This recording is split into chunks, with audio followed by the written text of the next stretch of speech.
Honda's miniMOTO family sells fun in small doses, but the Grom and Trail125 chase very different definitions of it. One is an urban plaything with a 5-speed gearbox. The other is a retro trail explorer with a cargo rack. Here are 9 points that separate them. The Grom is the cheaper way in. Honda lists the base Grom at $3,599, the style-focused Grom SP at $3,699, and the Grom ABS at $3,799, each carrying a $300 destination charge.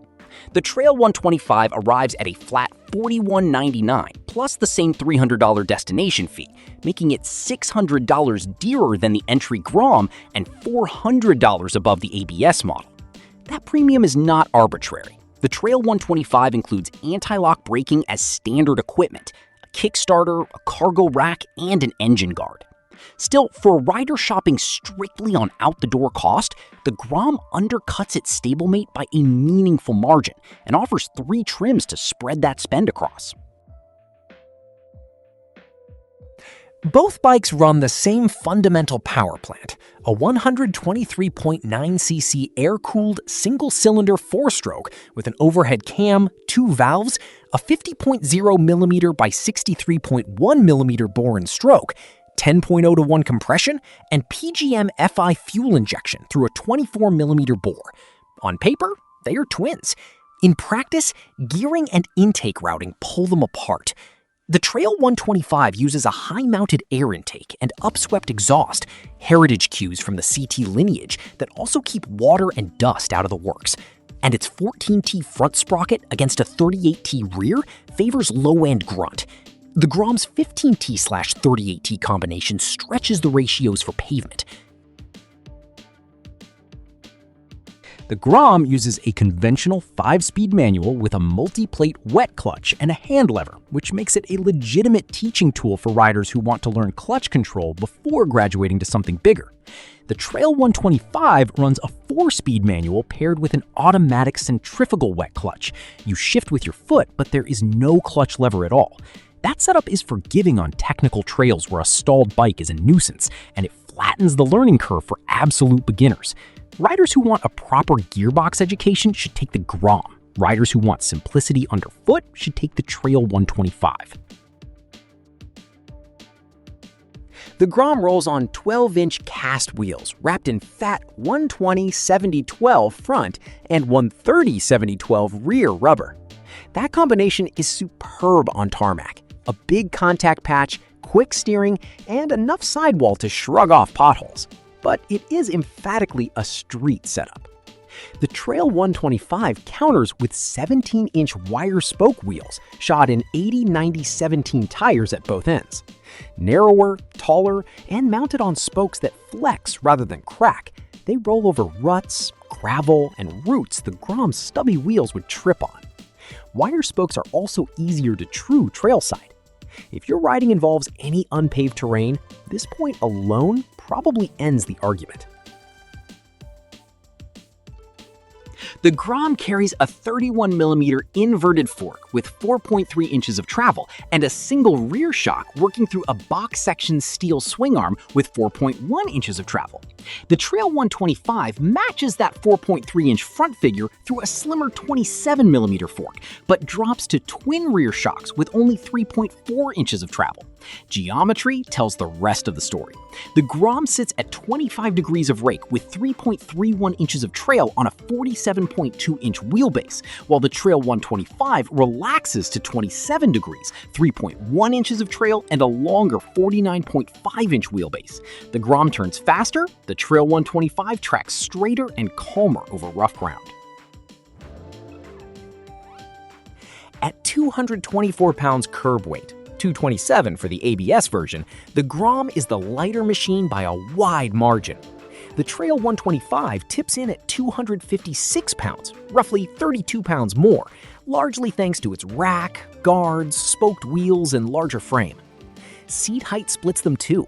The Grom's 30.0-inch perch lets most adults flatfoot at stoplights, while the Trail125's 31.5 inches sits at a more conventional motorcycle height. The Grom is also markedly smaller overall, at 69.2 inches long and 28.6 inches wide, against 77.2 and 31.7 for the Trail 125. Shorter riders and tight garage owners will feel the difference immediately. Braking hardware is nearly identical. A 220mm front disc and a 190mm rear disc on both bikes, but the deployment differs. The Trail 125 includes front-wheel ABS as standard across the board, no trim selection required. The Grom makes you choose. The base model and the SP get non-ABS hydraulic discs, and only the $37.99 Grom ABS adds anti-lock control to the front wheel. For a bike that spends its life in city traffic with cars pulling out of driveways, that omission matters. Buyers cross-shopping on safety content should note that the Grom ABS is the only fair comparison, which narrows the price gap considerably. Curiously, the smaller Grom carries more fuel, 1.6 gallons versus the Trail 125's 1.4. Both are frugal enough that range anxiety is theoretical rather than practical, but the Grom's extra capacity gives it a slight edge on long slab stints. Ground clearance also breaks the Grom's way on paper, at 7.0 inches to the Trail 125's 6.5, though the Trail's larger wheels do more real-world work than that number suggests. Where the Trail 125 pulls decisively ahead is utility: a substantial rear cargo rack, an engine guard for rocks and stumps, a backup Kickstarter for when a battery dies miles from a jumpstart, LED lighting, and 190 watts of generator output for accessories. The Grom will carry a rider and a backpack. The Trail 125 will carry a rider, a backpack, a tent, and a case of water strapped to the rack. The Grom's appeal is modular. Its bodywork uses a plug-and-play mounting system that makes panel swaps genuinely easy, and the aftermarket around it is enormous. For 2026, the base bike comes in candy blue, pearl white, and cherry red, the ABS in pearl white, and the SP in matte black with blacked-out engine, exhaust, wheels, and swing arm. The Trail 125 sells nostalgia instead, a direct visual descendant of the CT200, CT70, and CT110, complete with a three-dimensional Honda wing emblem, drop shadow side cover logos, and big square turn signals. It arrives in glowing red and black metallic. One invites modification, the other asks to be left alone. These bikes share an engine and a class, and almost nothing else. The Grom is the better city machine and the better value.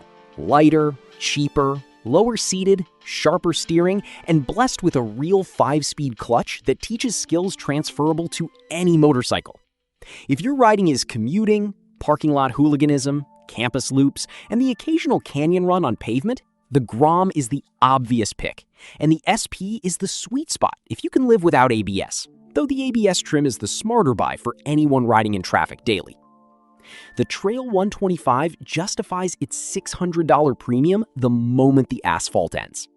17-inch spoked wheels, relaxed geometry, a longer wheelbase, an automatic clutch that will not stall you on a hill, standard front ABS, a Kickstarter, an engine guard, and a rack you can actually strap gear to make it a genuinely capable light-duty adventure bike rather than a styling exercise.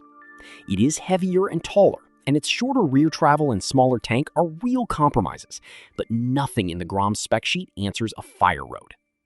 Choose by terrain, not by badge. Pavement-only riders should take the Grom and spend the savings on gear. Anyone with dirt, gravel, or a campsite in their weekly plans should take the Trail 125 and never look back.